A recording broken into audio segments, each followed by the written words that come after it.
señor Baltasar asiste en su lugar, en el lugar de, Belario, que no pudo asistir. Y él Pero, o sea, pregunta tú pues te si viste la llegó película Baltasar. completa. Sí, señor. Bueno, listo. Porque el fragmento ese de 10 minutos, pues no hablaban ahí sobre lo Lo que pasa es cuál que terminó cuando siendo la usted sentencia. dejó de verla, yo no estuve en esa clase, pero vi que usted dejó, que fue cuando le envié la Ujú. incapacidad y usted dejó por el interno que la viéramos, entonces yo no sabía cuántos minutos eran, pues yo me la vi todo. Ah, bueno. No, pero muy bien. Igual la idea era que se la vieran toda la película. Solo que yo dejé ahí en el link un fragmento de 10 minutos, que era lo que estábamos viendo en clase. Ah, bueno, perfecto, yo A solo ver, leí que Jesús, decía. No, Doc, una pues pregunta. sencillo.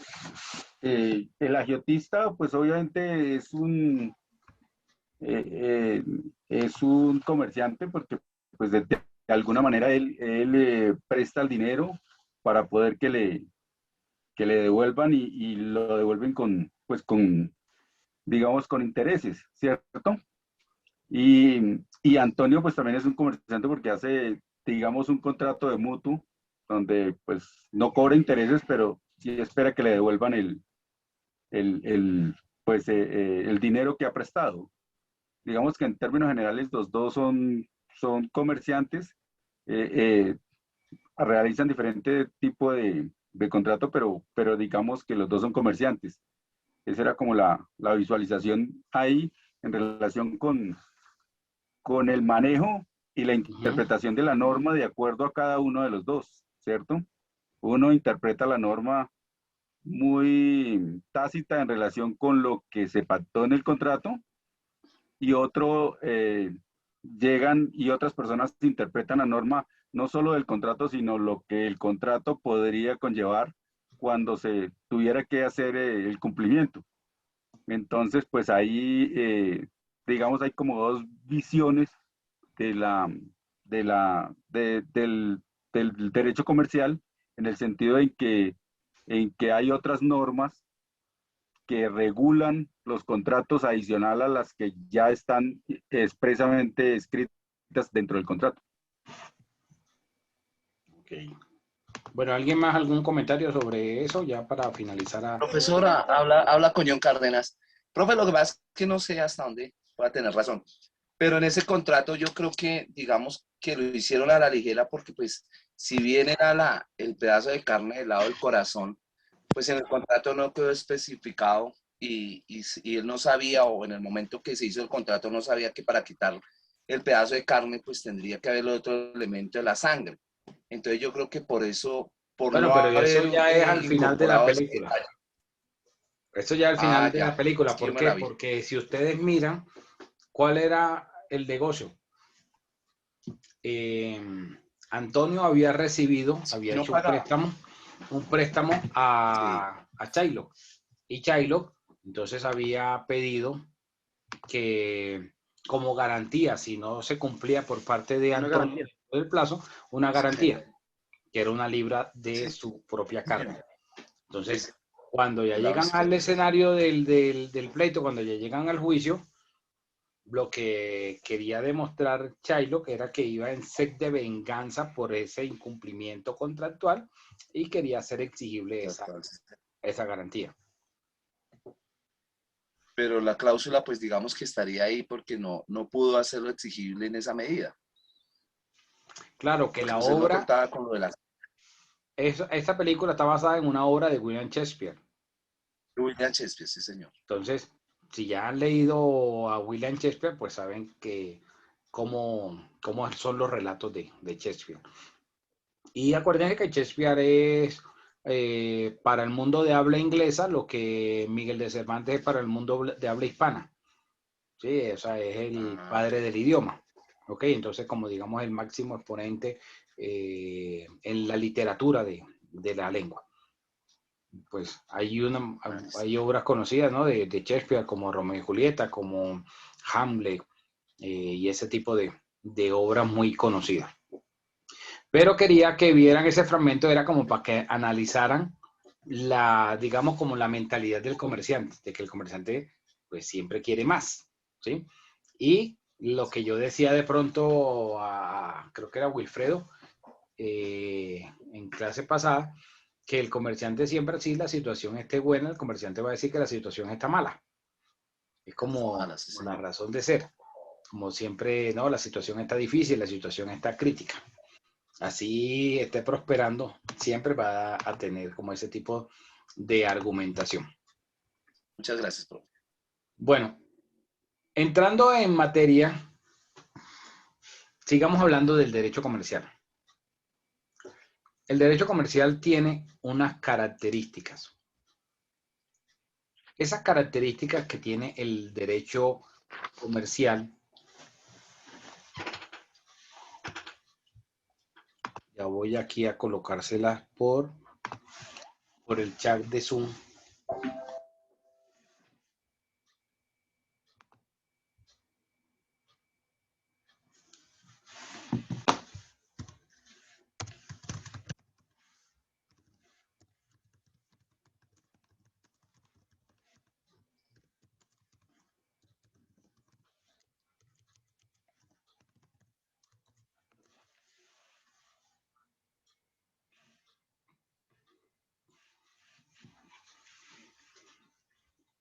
Zárate, eres comerciante, ¿verdad?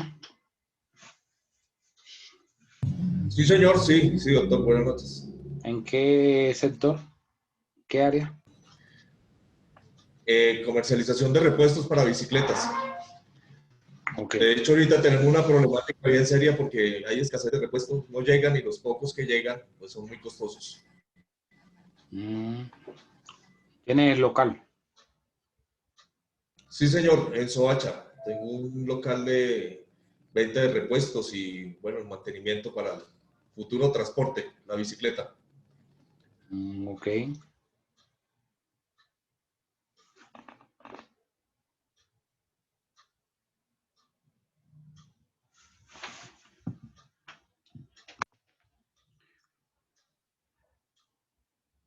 Listo, entonces, dentro de las características del derecho mercantil, tenemos que el derecho mercantil o comercial es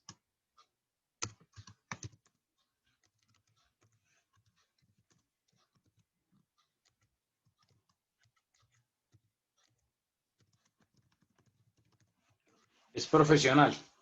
¿Qué significa que el derecho comercial, una de las características es que sea comercial?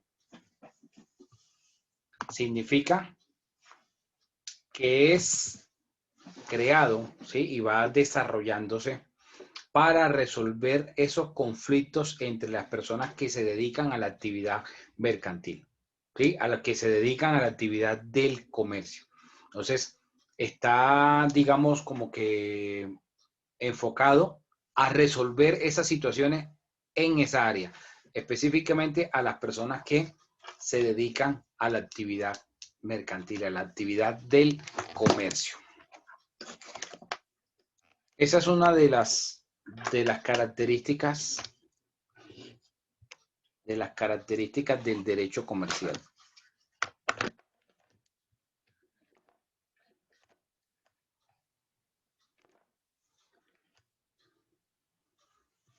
Permítame un momento y supero aquí un problema técnico.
Listo.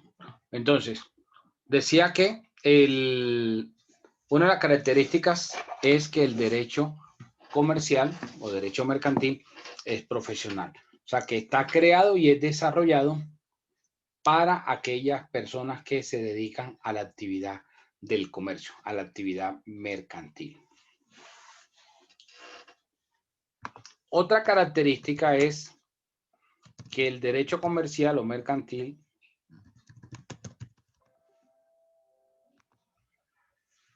es individualista. ¿Qué significa que sea individualista? Que el derecho comercial o mercantil hace parte del derecho privado. Ustedes me imagino que habrán escuchado que hay como dos segmentos del derecho, dos bloques, que es el derecho público y el derecho privado. Dentro del derecho privado, una de las áreas es el derecho comercial. Entonces, se regula este derecho está regulado en el individuo, en cuanto a esas personas que están ejerciendo estos particulares, ¿ok? Las relaciones entre estos particulares. Por eso se habla que el derecho mercantil es individualista. Otra característica es que es progresivo.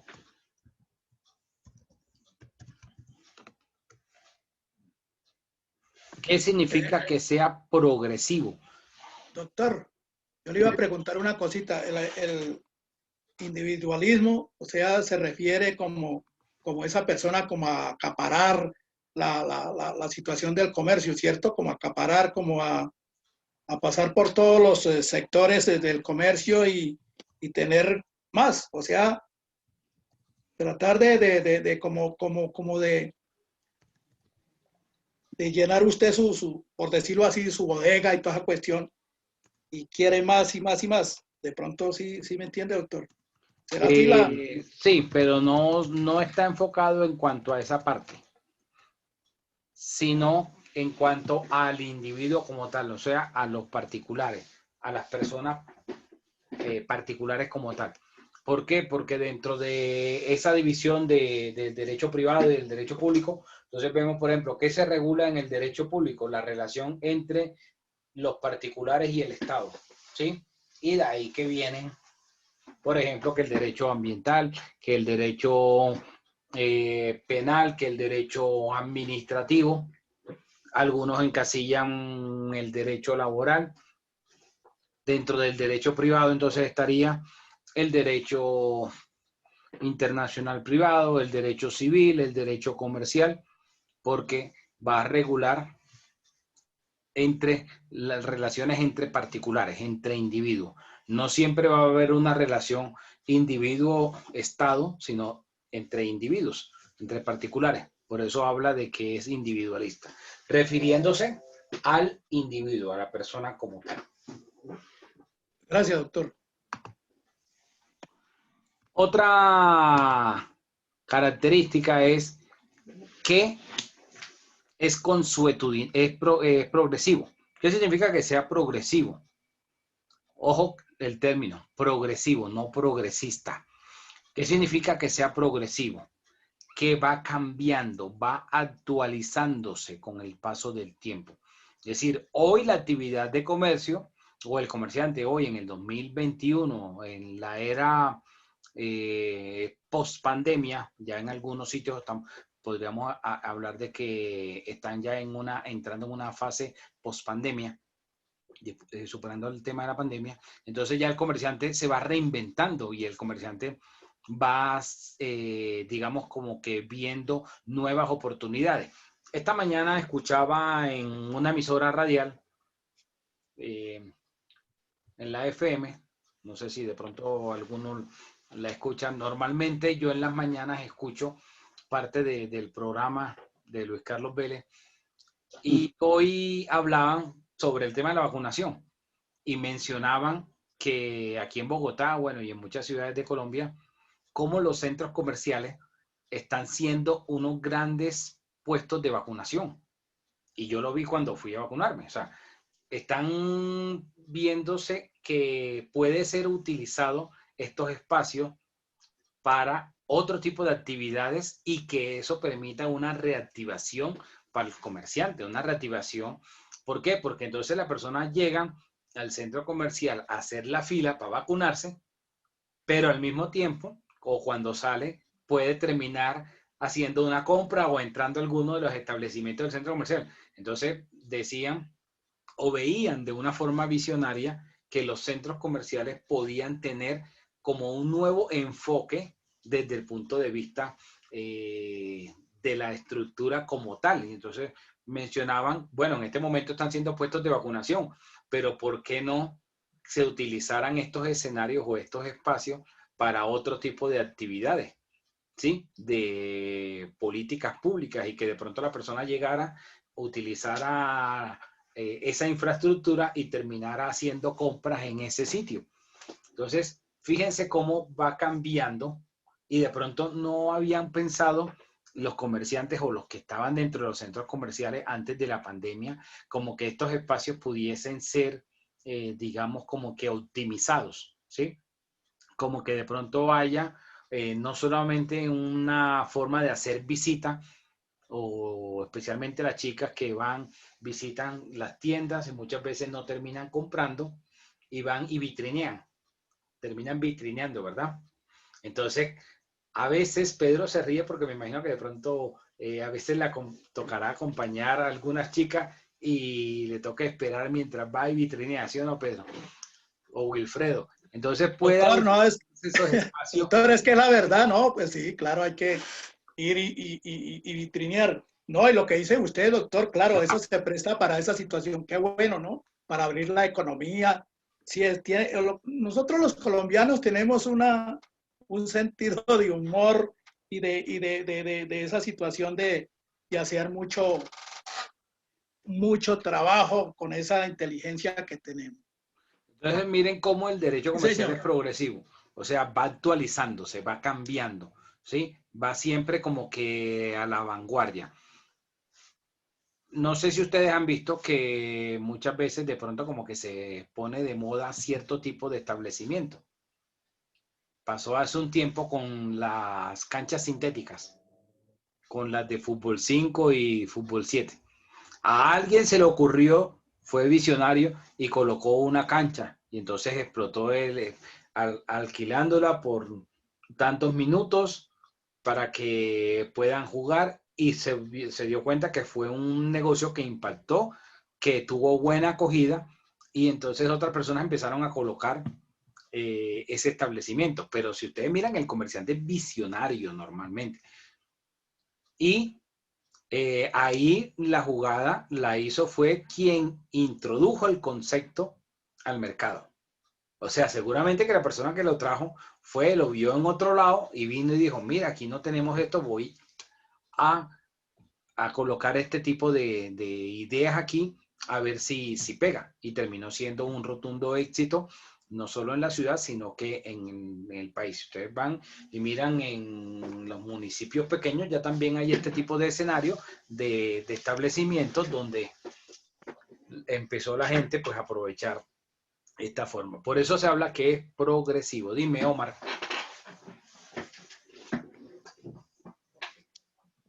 Doctor, buenas noches, compañeros, buenas noches, ¿cómo están? Bueno, doctor, yo quisiera de pronto hacer un pequeño aporte a lo que su merced está diciendo. Fue tan bueno el negocio de las canchas sintéticas que la misma alcaldía, el gobierno local, implementó en los barrios estas canchas. Y fue tan bueno el negocio que ellos decían, nosotros cubrimos el 30% de la alquilada y los ciudadanos que cumplan o que cubran el 70%. Ocurrió aquí en el barrio donde yo vivo, yo soy veedor aquí el barrio donde yo vivo, y me opuse a eso. ¿Por qué, doctor? Porque supuestamente son canchas que son de espacios públicos, de recreación pública, y en las antiguas canchas normales que habían, que eran de micro y de básquetbol, no se cobraba eso. fue así como muy audazmente, ellos dijeron, vamos a darles de estas canchas sintéticas para que la disfruten, pero el disfrute era que uno como ciudadano para utilizar esa cancha tenía que pagar el 70%. Fue como así, aquí nos opusimos, acá en el barrio, en lo personal, el suscrito quienes habla, donde no pudieron hacernos ese gol de hacer una cancha sintética para cobrar el 70% a los que iban a utilizar esas canchas, doctor. Pero de pronto, bueno, no sé a qué barrio te refieres, ni las circunstancias especiales de ese negocio que plantearon, pero creería que la cuestión no está en que el comerciante haya sido astuto de ver una oportunidad de negocio, sino la mejora del espacio público, del entorno, porque no hay que llamarnos a mentiras. En la ciudad proliferan desde hace años que en los parques están en mal estado, por más que en los últimos años, las últimas administraciones han tratado de mejorar la infraestructura, tienen un descuido. No hay un sentido de pertenencia. Si ustedes miran, hace ya muchos años, de pronto Omar, que es más o menos contemporáneo conmigo, igual que Pedro, se acordarán que colocar un graffiti hace varios años, eso era una afrenta, o sea, eso era, mejor dicho, casi que un delito. Ahorita ustedes ven que están rayadas las paredes, en las calles, todo, por supuesto arte. Entonces, no hay sentido de pertenencia. Y de pronto yo lo miro como que, bueno, llegó alguien como que generó en ese espacio la posibilidad de mejorar el entorno y que no fuera utilizado solo para las personas que les gusta ir a su maracachafa, y que entonces nadie va y lleva a los niños al parque porque ahí hay unas personas metiendo vicio, ¿sí? O sea, hay una libertad o hay un libre desarrollo de la personalidad, pero ¿por qué las personas que fuman no van y fuman en la sala de su casa? Porque tienen que hacerlo en esos espacios que son de recreación para los niños, ¿sí? Entonces, Sí, hace doctor, muchos años en la ciudad esos espacios se perdieron. Entonces, si de pronto hay iniciativas público-privadas, como es la que te entiendo de que la alcaldía asumiera una parte y el privado generara una inversión para mantenerlo, habría que mirar en más la utilidad, ¿sí? Sí, doctor, pero a ver, ahí de pronto no sé si ustedes me entienden, no quiero hacerme entender muy prácticamente. Hay varias clases de parques en la ciudad de Bogotá. El que está en el parque generalmente del común, de todos los barrios que uno ve su parquecito, ese es un parque de bolsillo, que es el que lo utilizan todos los ciudadanos sin necesidad de pedir permiso y usted puede ingresar a ese parque a cualquier hora del día o de la noche. Están los parques metropolitanos, que es ya donde se les echa llave en las noches, por ejemplo, el Nuevo Milenio, y están los parques barriales, ¿verdad? Que es donde también todo el mundo los utiliza. Entonces, en ese orden de ideas, pues el negocio de la alcaldía era coartar el libre desarrollo en cuestión de deporte, digámoslo así, porque usted generalmente a un parque de bolsillo, un parque barrial o comunal, usted ingresa a cualquier hora del día o de la noche. Ahora estos parques están encerrados. Yo entiendo que pues por el cuidado que hay que tenerle, pero si usted no paga, no puede ingresar. Era ese mi aporte, doctor. Muchas Además de gracias. ser progresivo, el derecho comercial es consuetudinario. ¿Qué significa que sea consuetudinario? Que se basa en la costumbre. Es decir, el comerciante o el derecho comercial va más allá de la legislación que haya. Entonces, en muchas ocasiones pensamos, bueno, no hay una ley, la norma no regula tal situación, ¿qué hacemos? ¿Cómo se regula? Y ahí es donde entra la costumbre. Después entraré un poquito más adelante a hablar de la costumbre, porque sobre eso vamos a hacer un taller. Además de ser profesional, de ser individualista, de ser progresivo y consuetudinario, el derecho comercial es globalizado o tiende a la internacionalización. O sea, el comerciante no está pensando solo en el pequeño sitio donde está. El comerciante siempre piensa en una proyección más allá de lo que tiene, o sea, en expandirse, en darse a conocer, en colocar su producto en otros mercados, más allá del sitio donde está. Por ejemplo, el doctor Zárate, supongo que como comerciante pensará, bueno, que le gustaría tener una cadena de establecimientos más allá de Soacha y por qué no llegar de pronto a tener la manufactura o la fabricación de ciertos artículos que pudiera exportar, ¿cierto, Zárate? Sí, claro, doctor. De hecho, cuando yo llegué a este sector vi mucho mecánico de bicicleta en la autopista de Soacha. Yo fui, mandé a hacer unas tarjetas, le di tarjetas a todos ellos y les dije, bueno, cuando necesiten repuestos yo se los traigo a domicilio al mismo precio y obviamente pues había un margen de utilidad para mí y se rotaba la mercancía. Y la idea pues sí es uno ir viendo la necesidad del mercado. Con el tema de los parques, por decir algo, yo tengo aquí 3 parques al frente de mi establecimiento de comercio. Y eso para mí ha sido importante porque cuando llega el cliente en la bicicleta, pues yo los abordo en el parque y les ofrezco los servicios aquí del negocio y efectivamente pues me traen las bicicletas para el negocio, se divierten con sus niños y yo mientras eso les vendo los repuesticos y les hago mantenimiento a sus ciclas.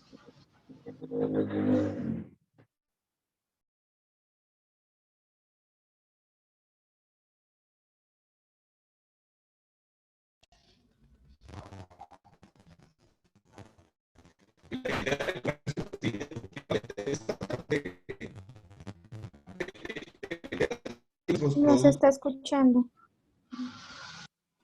Se te escucha entrecortado. Sí, doctora, se le fue la... Se te fue la onda. Bueno, entonces, esas son las características del derecho comercial.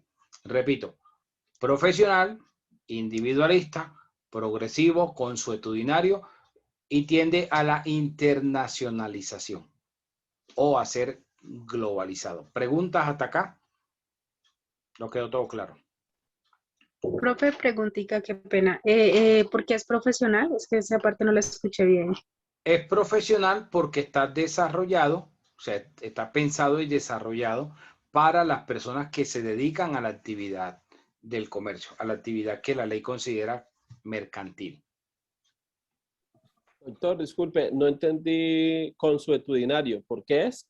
Consuetudinario porque se basa en la costumbre mercantil. Al falta de aplicación de la ley se aplica la costumbre. Voy a poner un ejemplo. Me imagino que muchos de ustedes habrán escuchado que las personas que intervienen como comisionistas en una venta, sea de un carro, por un carro, por ejemplo, digamos que Pedro está vendiendo un carro y Ángela María quiere comprar un carro. Entonces, Lady Viviana conoce tanto a Pedro como a Ángela. Y le dice, bueno, don Pedro, yo le tengo una persona que le puede comprar el carro. Y Lady presenta a Ángela con Pedro. Y terminaron haciendo el negocio Pedro vendiéndole el carro a Ángela. Entonces, Pedro vendió el carro por la gestión de intermediación que hizo Lady Viviana. Entonces, Lady no es que va a ver pasar el billete, ay, muchas gracias, no. Ella hizo una gestión y por esa gestión tiene derecho a que se le pague una comisión. Entonces, bueno, ¿la norma dice cuánto debe ser la comisión? No, no hay ley que establezca cuánto es la comisión que debe pagársele. Pero la costumbre mercantil es que se le paga el 3% del valor de la venta. Entonces, si el carro que Pedro vendió valía 100 millones, el 3% son 3 millones.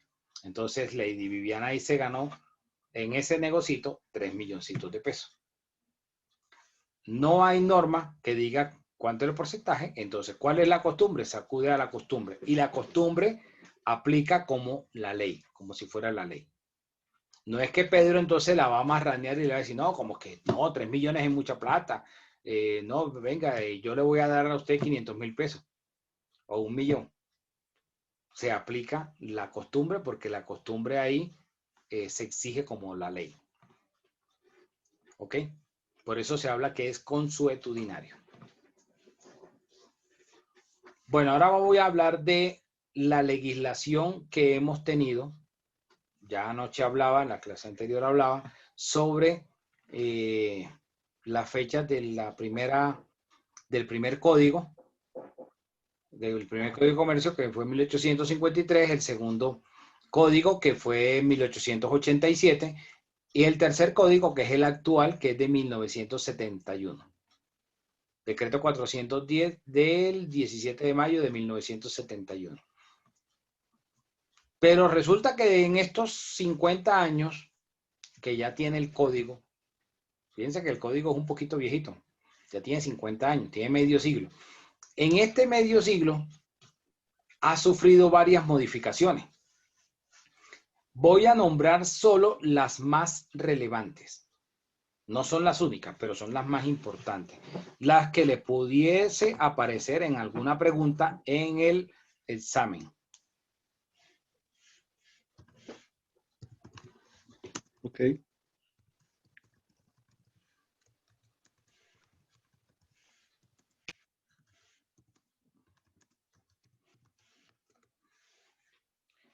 Entonces, la primera reforma que voy a hablar es la ley 222 de 1995. Resulta que el Código de Comercio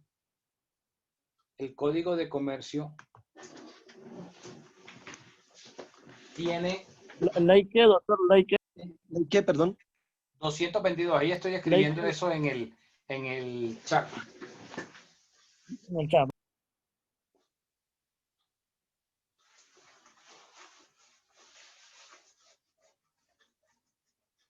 ¿Alguien tiene un código de comercio en físico?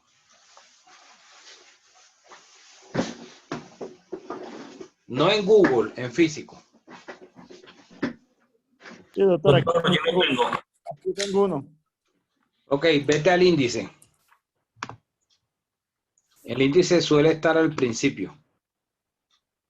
Sí, aquí está el índice. Entonces, si tú miras, ahí te va a decir libro primero. Vamos a buscar, son 6 libros. Ajá. Me sé alguno. ¿Sí? El libro primero habla que es del comerciante y los asuntos de comercio, ¿cierto?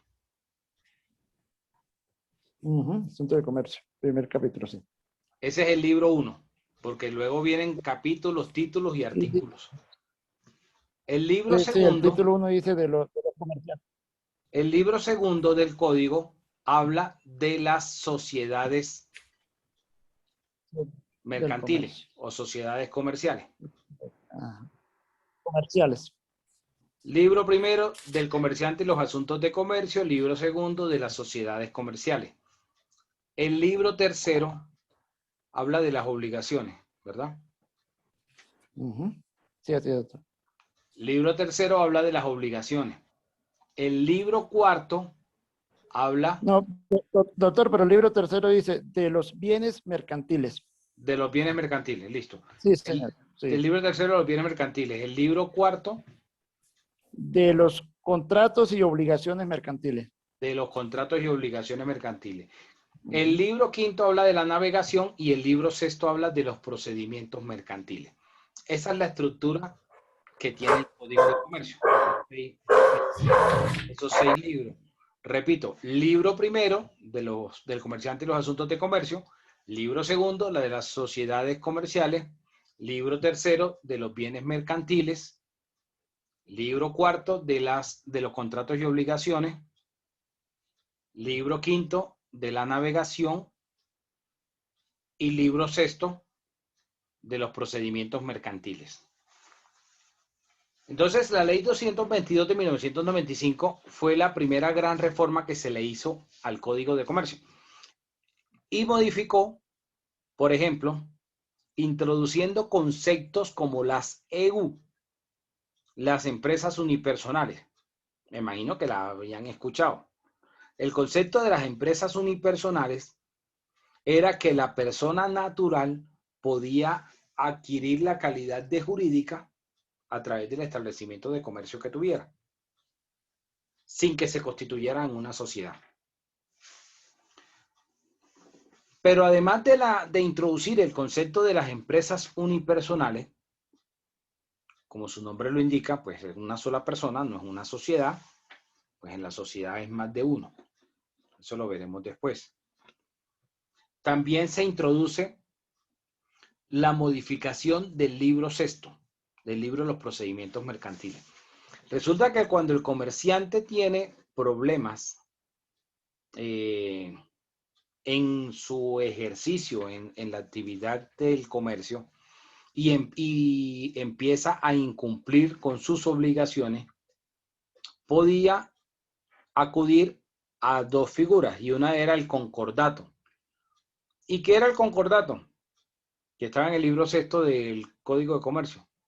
El concordato era como decir una conciliación donde ese comerciante, en calidad de deudor, se reúne con los acreedores para renegociar las deudas y decirle, mire, estoy pasando por dificultades, hay una crisis económica, yo quiero cumplir, yo quiero pagar con las obligaciones que tengo. Entonces, háganme una reestructuración, financienme, permítanme, rebájenme un poco los intereses, amplíenme el plazo para pagarle para yo mejorar mi flujo de caja. Si no se ponían de acuerdo o poniéndose de acuerdo, el comerciante incumplía ese acuerdo de concordato, se iban a la quiebra. Y la quiebra es que el comerciante pues dejaba de ejercer la actividad del comercio. Entonces, como el comerciante es un profesional, imagínense, es como decirle hoy a Wilfredo, Wilfredo, lo único que Wilfredo sabe hacer en este momento es ejercer su actividad que tiene como comerciante. Entonces, a Wilfredo dice, no, usted no puede seguir ejerciendo esa actividad. Wilfredo es todo un profesional, lo dejan de brazo cruzado, ¿sí? Entonces, al declararse en quiebra, perdía todo lo que tenía porque tenía que pagarle a los acreedores. O lo que ustedes han escuchado como quedar en bancarrota. Entonces, en la ley 222 se cambian estas dos figuras, se les cambia el nombre, entonces ya se va a hablar ahora de concordato preventivo y ya no se va a hablar de la quiebra, sino que se va a hablar entonces de liquidación. Pero en esencia es lo mismo. Lo que hacen es cambiarle el nombre y una que otra cosita, pero la esencia sigue siendo lo mismo. Entonces, el comerciante se le introduce porque es que el concordato tocaba hacerlo ante el juez.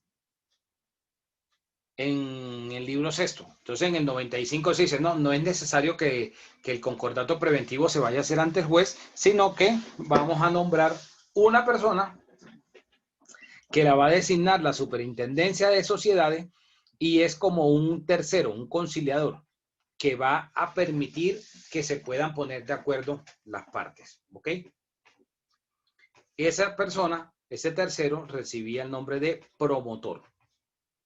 Entonces, el promotor era un tercero que cuando ese comerciante tenía dificultades, llegaba a realizar esa actividad de concordato preventivo. Luego, en la ley 222 del 95, se introducen otros cambios, como van a hablarlo los compañeros de la exposición del grupo número 5, los que van a hablar sobre la administración y representación de la sociedad. Se modifica el artículo 200 del Código de Comercio. El artículo 200 del Código de Comercio hablaba de la responsabilidad que tiene el administrador, porque es que el comerciante, como persona jurídica, es decir, la sociedad constituida, hace o crea un ente ficticio diferente a quienes la conforman. Y ese ente ficticio, llamado sociedad, debe estar representado por una persona natural. Entonces, esa persona natural es la que va a hacer todas las actuaciones en nombre de esa sociedad. Si habláramos coloquialmente, es el que va a embalar a los socios, porque es el que va a tomar las decisiones. Entonces, de esas decisiones que tome, pueda que le resulten unas o que no le resulten. Y entonces termine llevando a esa sociedad a una situación de insolvencia. Y entonces termine en lo que se conocía como la quiebra. Esa responsabilidad fue modificada y se introduce un concepto del cual va a hablar el grupo más adelante, un concepto del buen hombre de negocio. Y es que el buen hombre de negocios, o sea, el administrador, no es que no va a tomar decisiones arriesgadas. Claro que puede tomar decisiones arriesgadas, pero debe tener la capacidad para hacerlo, ¿sí? O sea, debe tener el entrenamiento. No es que necesariamente vaya a realizar o a tomar decisiones especulativas. Me imagino que saben qué es especular, ¿sí? ¿Qué es especular, Pedro?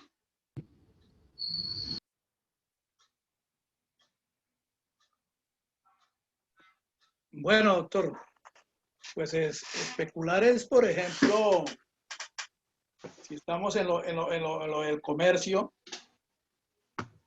yo quiero que se especule, por ejemplo, pues ya no sería así, por ejemplo, yo tengo una mercancía, bueno, repuestos de vehículo y toda la cuestión, y entonces yo paso por el otro sitio y entonces llega el cliente a mi oficina o a mi trabajo ahí, y entonces yo le voy a dar como una referencia de ese otro socio o de ese otro comerciante, pues se la voy a dar como mal, o sea, para que me compren a mí. ¿No sería así, doctor? Bueno, eso va enfocado en cuanto a prácticas restrictivas del comercio. Pero cuando hablamos de tomar medidas, se refiere a que así como le puede ir bien, le puede ir mal. O sea, es como si fuese jugarse una lotería, ¿sí? Entonces, no es que no tome los riesgos, pero debe sopesar y debe tener la posibilidad de tomar los riesgos los menos posibles. ¿Por qué? Porque lo que está en juego no es el dinero de la persona, sino el dinero de la sociedad, de quienes lo han nombrado y le han depositado la confianza. Dime, Carlos. Eso puede ser básicamente como mucha gente que ahorita se metió el tema de importar los tapabocas, que es un riesgo porque si no se tiene conocimiento respecto a eso, pues uno puede caer en el error, quedarse con esa mercancía. Bueno, no tanto a eso, me refería más como, por ejemplo, bueno, no sé si ustedes han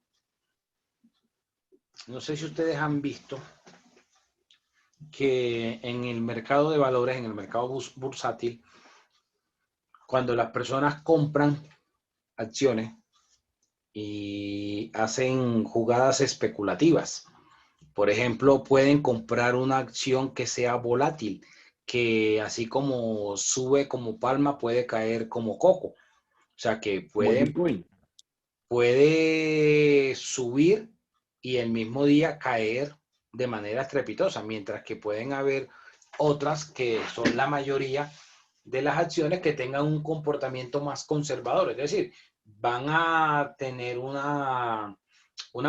digamos como una modificación de que pueda que vaya subiendo o que vaya perdiendo, pero no va a ser, digamos, un desplome como que tan abrupto. O sea, la acción puede abrir al alza a las 9 de la mañana cuando inicia la jornada y a las 4 de la tarde al cierre de la jornada puede tener un desplome. Entonces empezó cotizándose y subió fuertemente y al terminar el mismo día terminó cayendo, no solo lo que había ganado, sino terminó por debajo de lo que empezó ese día, como ese tipo de jugadas. Entonces, así como sucede en el mercado bursátil, a eso me refería, que las decisiones que toma esta persona, que es el administrador de la sociedad, no pueden ser ese tipo de acciones, digamos, como que volátiles, como que, bueno, pueda que le termine yendo muy bien o como que le termine yendo muy mal y termine la sociedad muy afectada. Y eso puede darse por la falta de conocimiento, por la falta de pericia. Profe, que no lo deje como al azar, sino que haya una investigación de lo que se va a comercializar. A ver si es viable para esa empresa o no es viable, ¿cierto? claro, que tenga una experiencia, que demuestre una experticia. Pues se supone que el administrador debe ser el que más conoce cómo manejar un negocio. Y fíjense que cuando hablo del administrador, entiéndase que no necesariamente el administrador tiene que ser un titular, una persona titulada en administración de empresa.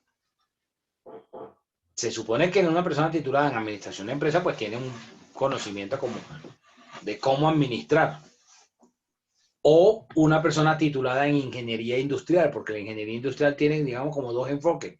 Uno frente a la parte de cómo administrar y la otra pues frente a la parte industrial.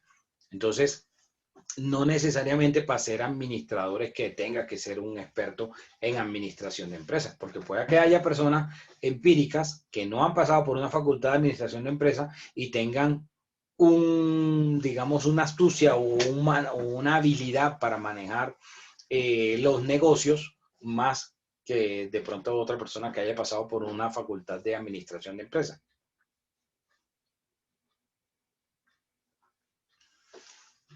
Entonces, en la ley 222 del 95 se hacen esas grandes modificaciones. Pero resulta que la década del 90 fue una década bastante, digamos, difícil en términos económicos. No solamente, pues ya lo que ustedes saben de los temas de orden público y todo eso, sino en temas económicos. Teníamos una devaluación alta, es decir, de 2 dígitos. Por eso, si ustedes miran, buscan un cuadro comparativo sobre las estadísticas de cuánto eran los incrementos del salario mínimo en la década del 90 versus a lo que se ha aumentado en los últimos años, la inflación en la década del 90 era una inflación que bordeaba el 20% perfectamente. Hubo algunos años bordeando el 20%, era una inflación alta. Cosa que últimamente, pues saben que en los últimos años, quizás en los últimos 20 años, la inflación no pasa de 1 dígito. Y creo que la más alta que hemos tenido ha sido como el 7%, algo así. Pero ha estado controlada. Entonces, eso impacta al comerciante. Tal es el impacto que en 1999 se generó una crisis, la crisis hipotecaria, en el gobierno de Andrés Pastrana. Entonces, en el año 99 sucedió algo, y es que no solo lo del Caguán, o sea, el gobierno, si ustedes piensan que el peor gobierno que le ha ido es Duque, no, hay que mirar un poquito más atrás, y Pastrana tuvo unas situaciones dificilísimas, tanto o más que Duque. Primero, el tema de orden público con la zona de distensión del Caguán. Segundo, tuvo un terremoto que arrasó con el eje cafetero, el terremoto de Armenia del año 99. Y la crisis económica, la crisis hipotecaria que se generó en el 99. El gobierno de Pastrana fue del 98 al 2002.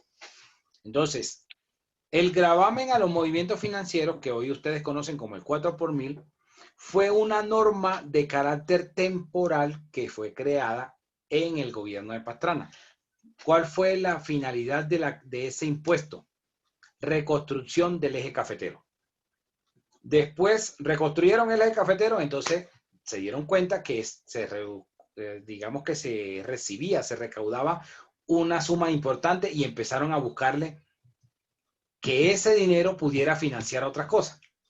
Y empezaron a buscar otras finalidades de ese impuesto.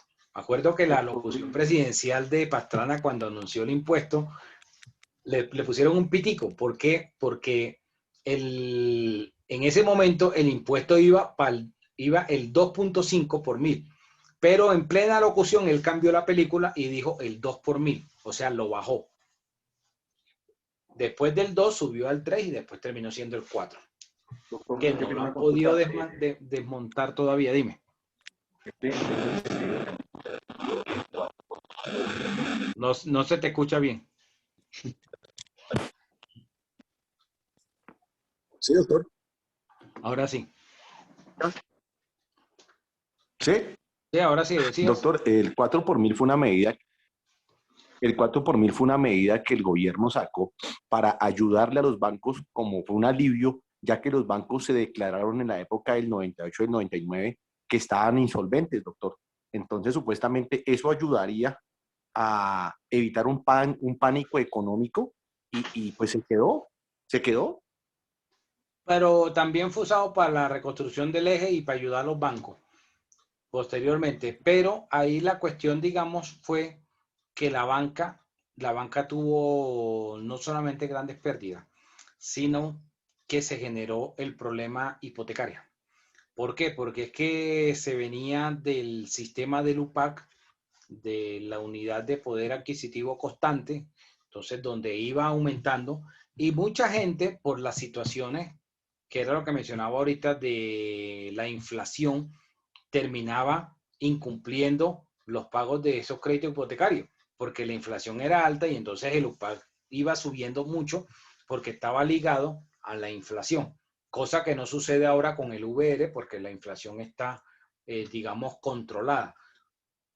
Entonces, eso generó una cantidad de situaciones y de ahí que la Corte con la ley 546 del 99 obligó a que los bancos, que es la nueva ley de créditos hipotecarios, o la ley actual, bueno, ya no está nueva, tiene 22 años, que regula el crédito hipotecario en Colombia, que estableció que cuando la persona queda mal, o sea, cuando la persona incumple, la entidad no puede ir de una a presentar la demanda.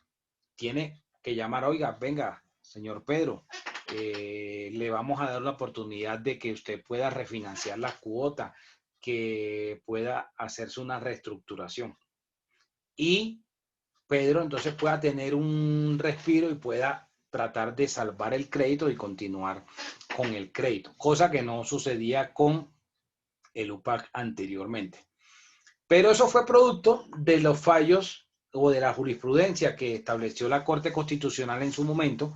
¿Por qué? Porque habían unos abusos en cuanto a los cobros de las entidades frente al tema de los créditos hipotecarios, porque estaban ligados, como digo, al tema de la inflación.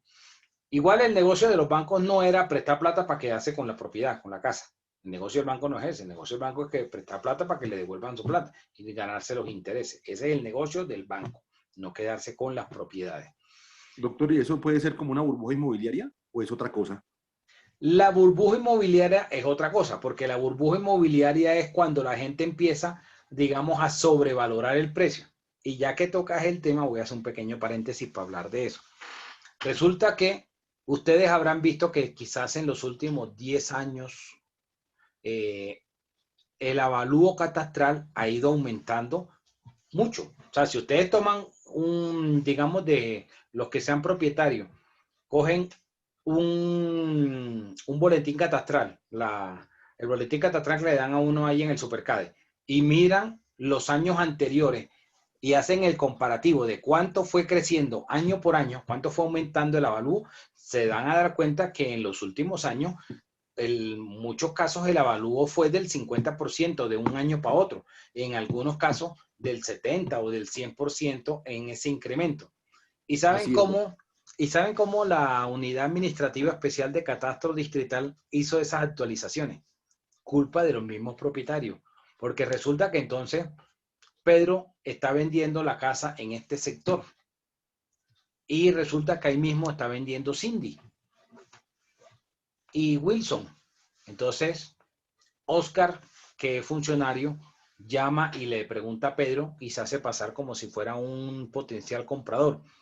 Y Pedro, claro, Pedro va a decir que su casa está súper bien, su casa vale mucho más de lo que dice el avalúo catastral. Entonces Pedro dice, no, mi casa vale 200.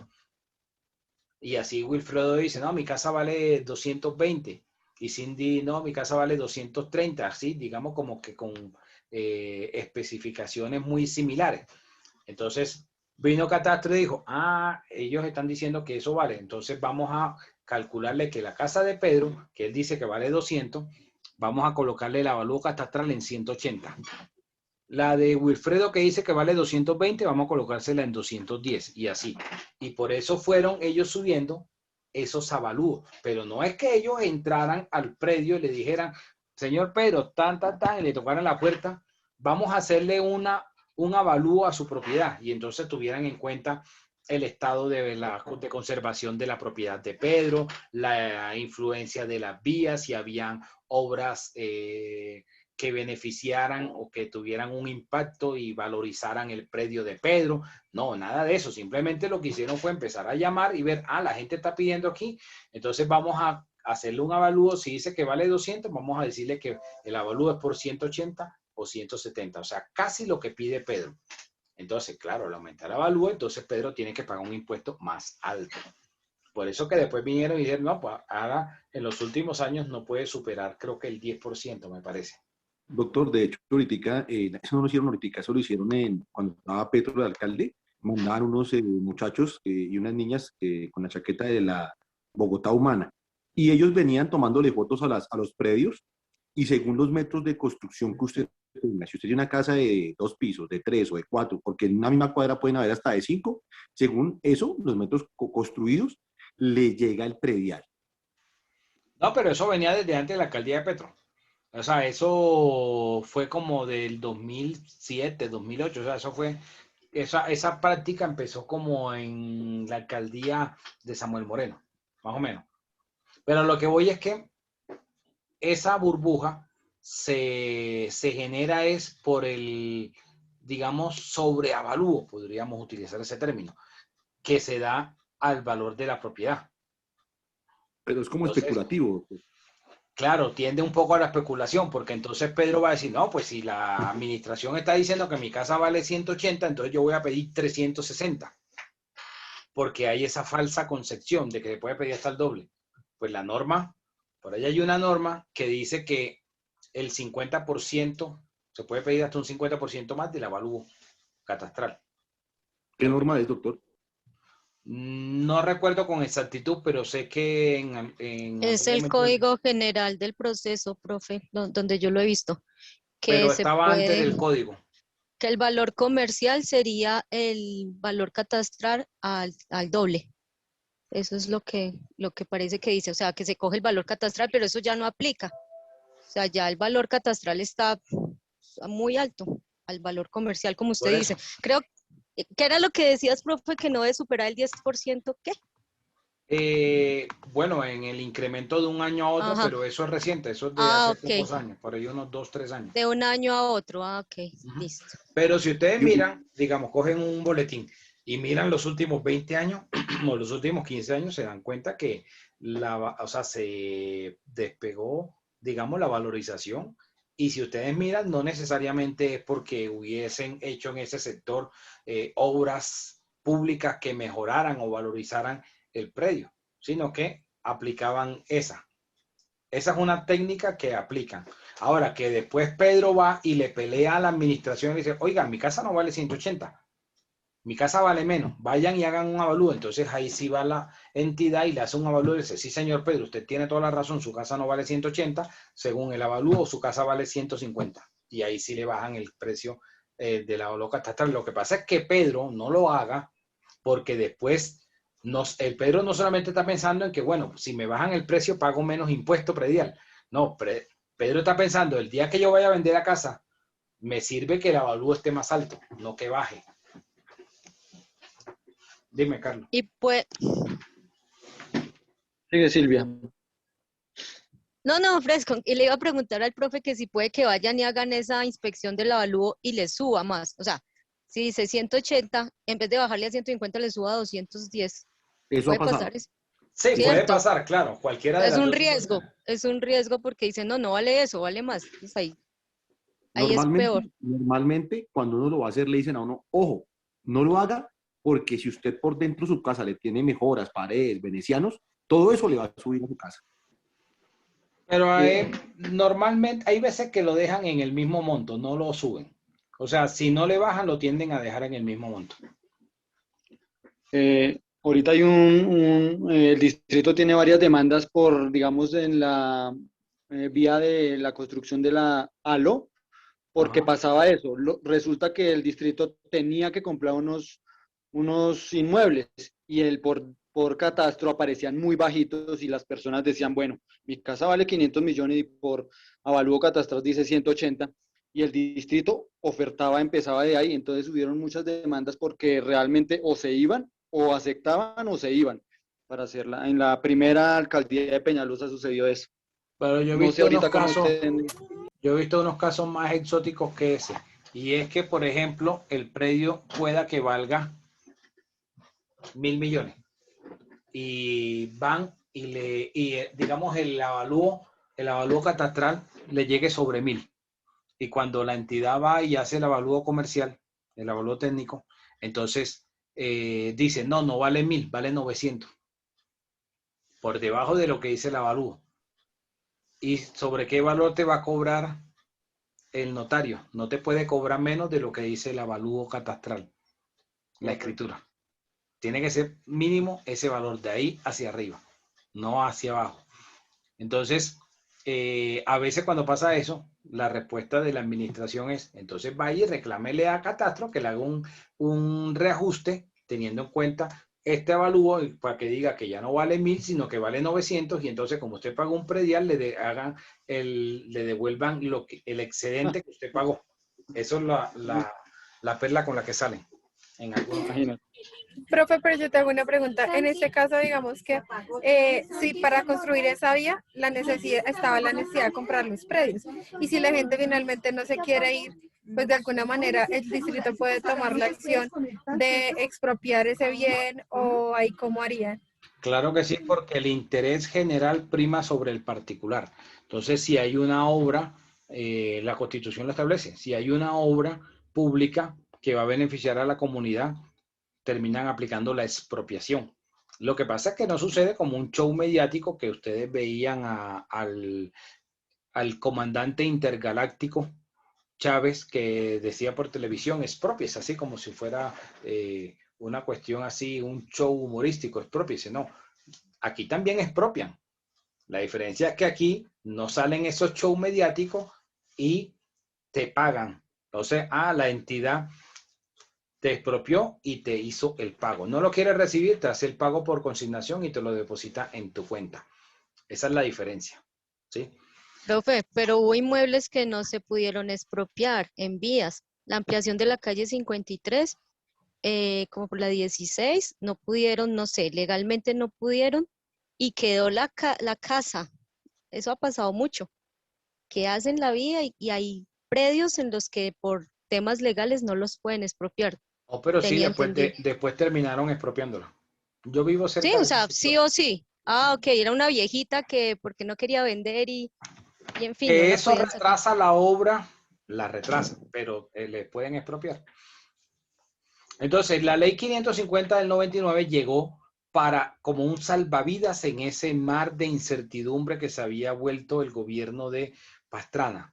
Y como salvavidas, por 5 años establecen una regla frente a los procedimientos mercantiles. Y entonces en la ley 550 se hace un cambio en la prelación del crédito. El Código Civil me establece que hay una prelación del crédito, es decir, a quienes se les va a dar prioridad en los cobros. En primer lugar, las acreencias tributarias, o sea, primero se le pagan los impuestos. En segundo lugar, las acreencias laborales. Impuestos, luego trabajadores. Tercer lugar, las acreencias con garantía real, como las hipotecas o las prendas. Cuarto lugar, las acreencias sin garantía.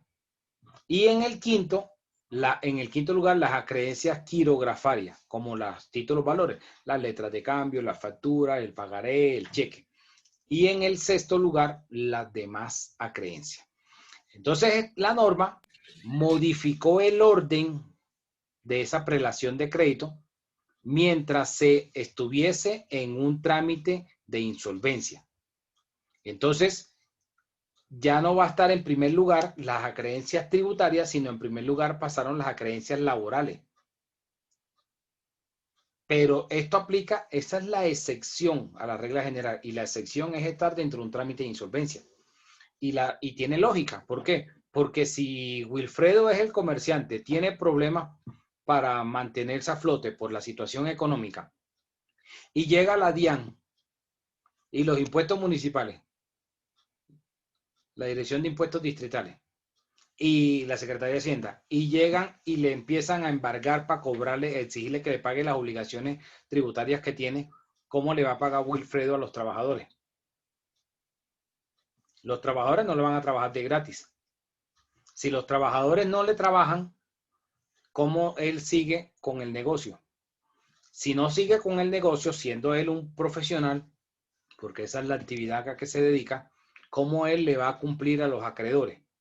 Si se dan cuenta que es todo un círculo. Entonces, por eso, cuando se entra en estos trámites de insolvencia, en la 550, se modifica el orden y se dice, no, pues primero se va a pagar a los trabajadores. Si están en ese acuerdo, mientras están discutiendo. Entonces, ya aquí no vamos a hablar del concordato preventivo, sino que hablamos de los acuerdos de reestructuración empresarial.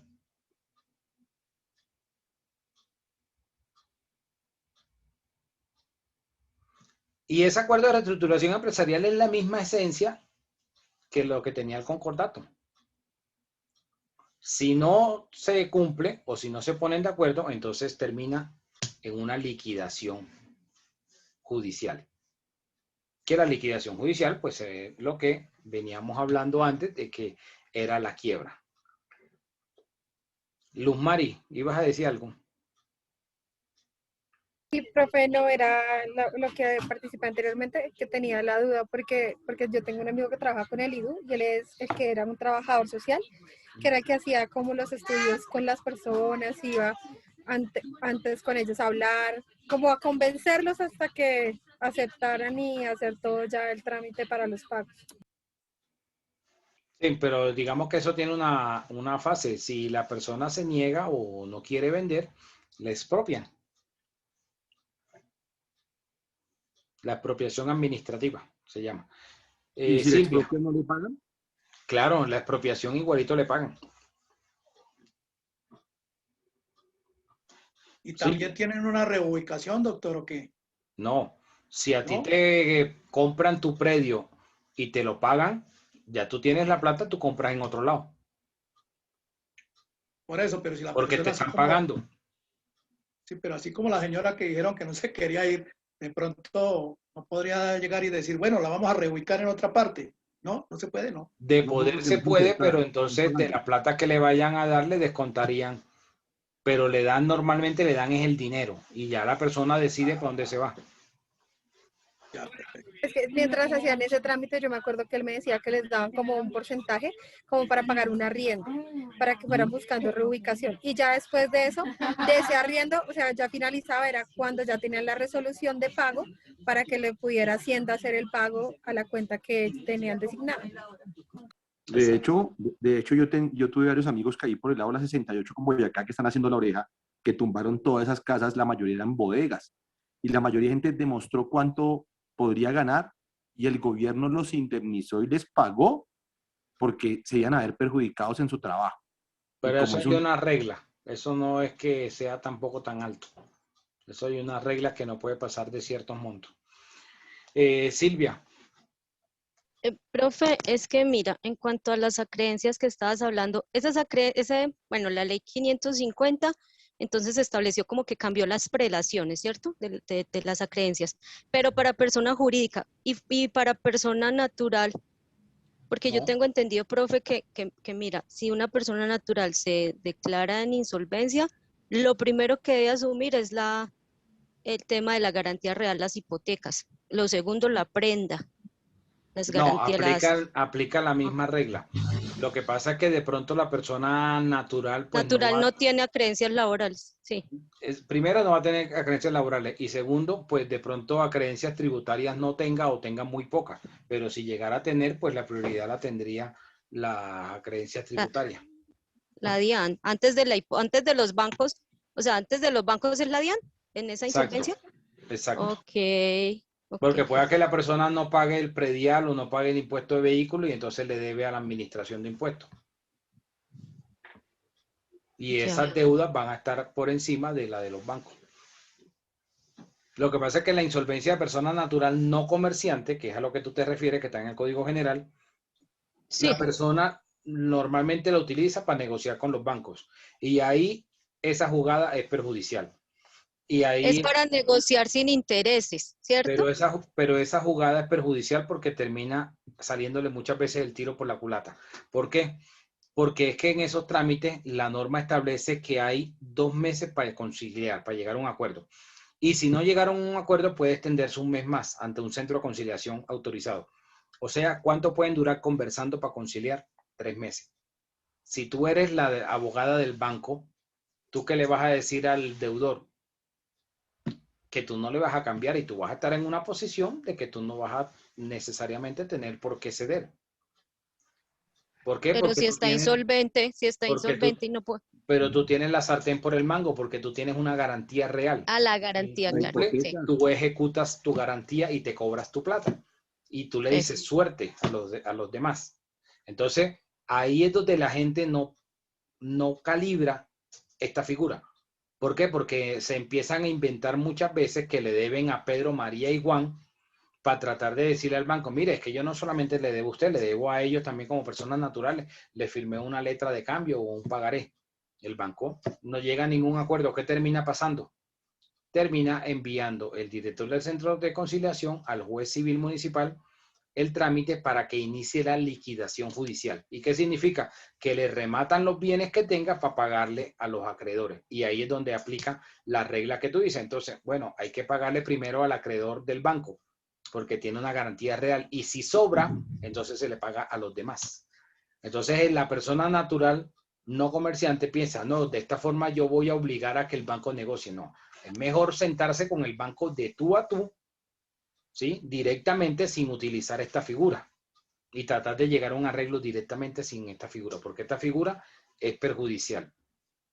O sea, esta figura no es cuando la persona no tiene cómo pagar. Esta figura es para demostrarle que la persona tiene unos ingresos que fueron mermados, que cuenta con menos, que necesita mejorar su capacidad de pago, pero que va a seguir pagando. Aquí la idea del legislador fue, no era que el deudor dijera, yo no tengo, se jodieron. No.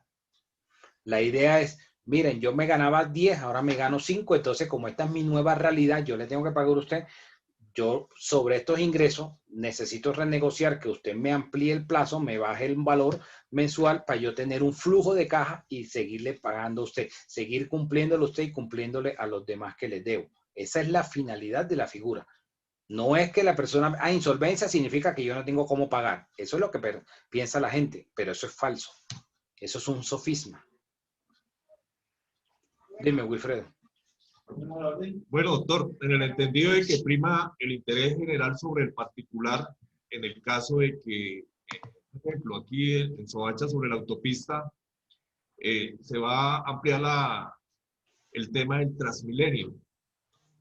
Y los bienes inmuebles que están comprando, que compraron, es sobre el valor catastral, pero no tienen en cuenta de pronto de que es una zona comercial, que no es lo mismo que le compren a uno un bien inmueble. No, ellos no compran sobre la catastral, compran sobre un avalúo que hace la administración.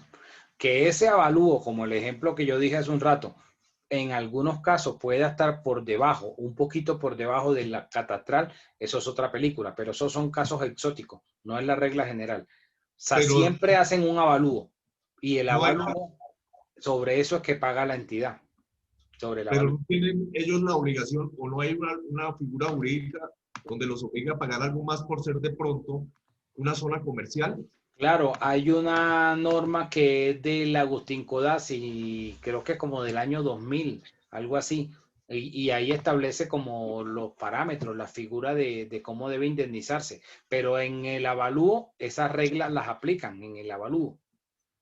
O sea, cuando te hacen el avalúo ellos, renegociarlo es casi que imposible.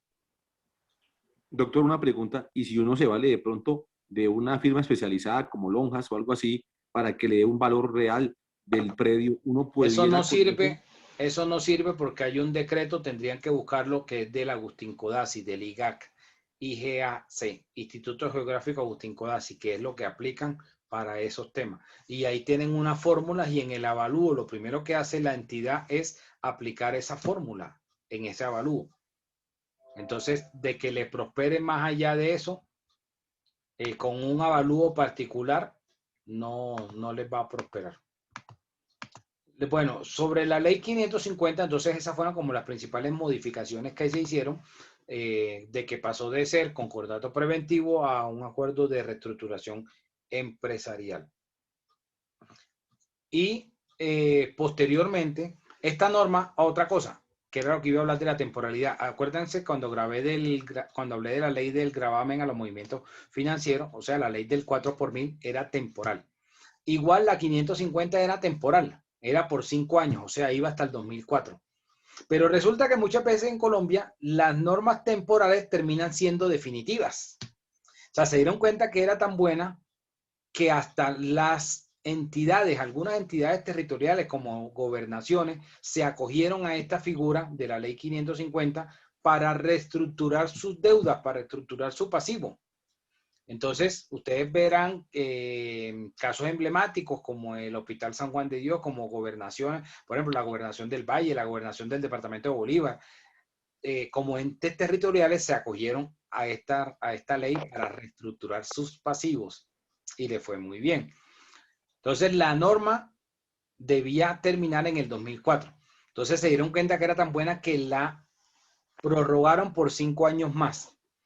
Pero resulta que después terminó siendo definitiva y se convirtió en la ley 1116 de 2006, que es el actual régimen de insolvencia. Entonces ya no hablamos de acuerdos de reestructuración empresarial, sino que hablamos de acuerdos de reorganización.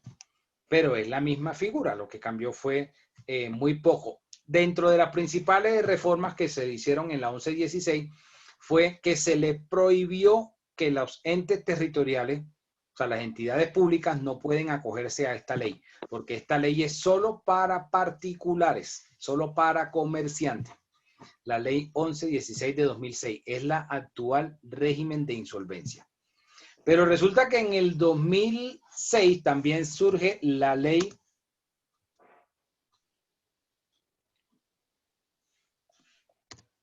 la 1014 del 2006, que es la ley de emprendimiento.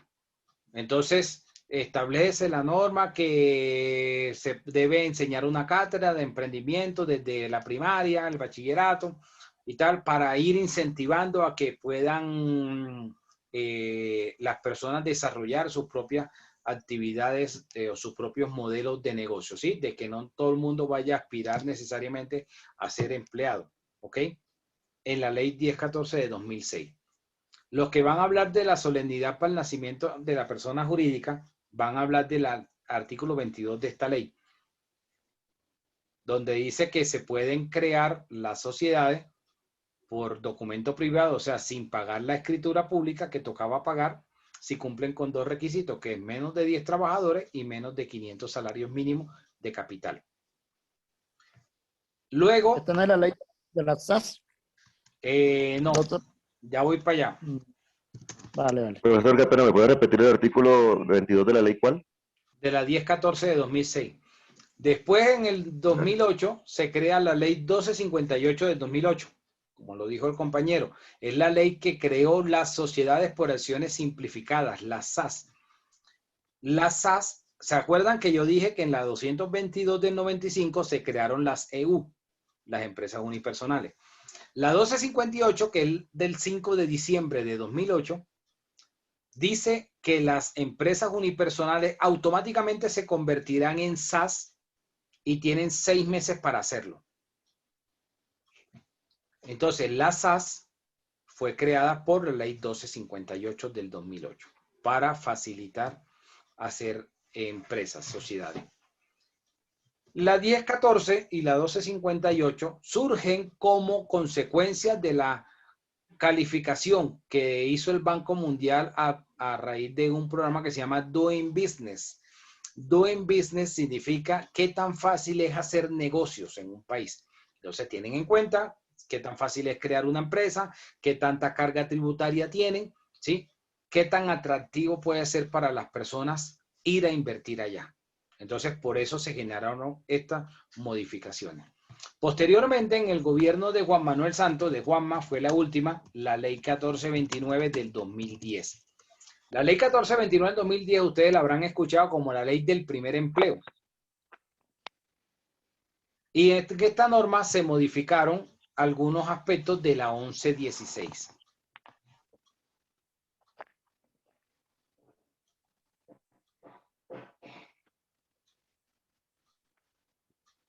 Profe, pregunta, la ley 1429-2010 es la ley ¿de cuál? Es que no alcanzo a escuchar. Profe. Del primer empleo. De que los que tuvieran menos de 28 años al momento de crear una sociedad, que tuvieran un título ya fuera técnico, tecnológico o profesional, quedaban exentos del 100% del pago del registro mercantil el primer año, luego el segundo año que solo pagaban el 25%, o sea, estaban exentos el 75%, el tercer año el 50%, el cuarto año el 25% y en el quinto año ya ahí sí pagaban la tarifa plena del registro mercantil. Eso era para dar facilidad a la creación de empresas. Y había un proyecto, digo había en tiempo pasado porque resulta que nunca vio la luz, y era el proyecto 70 de 2015, del cual van a hablar los compañeros de Administración y Representación de la Sociedad. En este proyecto se buscaba pues hacer una modificación en cuanto a la administración de las sociedades, de la responsabilidad que tienen los administradores. Bueno, ese es un repaso histórico sobre la normativa en materia comercial, las más importantes desde el año 71 con la expedición del actual código hasta el presente, hasta el año 2021. ¿Dudas, preguntas, comentarios? Profe, el proyecto que nos mencionaste, el proyecto 70 del 2015, ¿ese no está en vigencia? No, porque quedó ahí archivado, pero está en la página de la Cámara Representante. Ok. Doctor, las propiedades horizontales, aparte de la ley 1675, ¿qué otra ley regula las propiedades horizontales? La propiedad horizontal solo está regulada en la 675 de 2001, únicamente. Vale, doctor. Bueno, entonces nos vemos mañana. Mañana vamos a hablar sobre las fuentes del derecho y sobre la relación del derecho comercial con otras áreas del derecho. No se les olvide responder el foro. Veo que nada más Silvia y Ángela son las que respondieron el foro del día de hoy. Nos vemos mañana. Feliz noche. Vale, Mañana. Gracias, doctor. Mañana que esté bien. Gracias, doctor.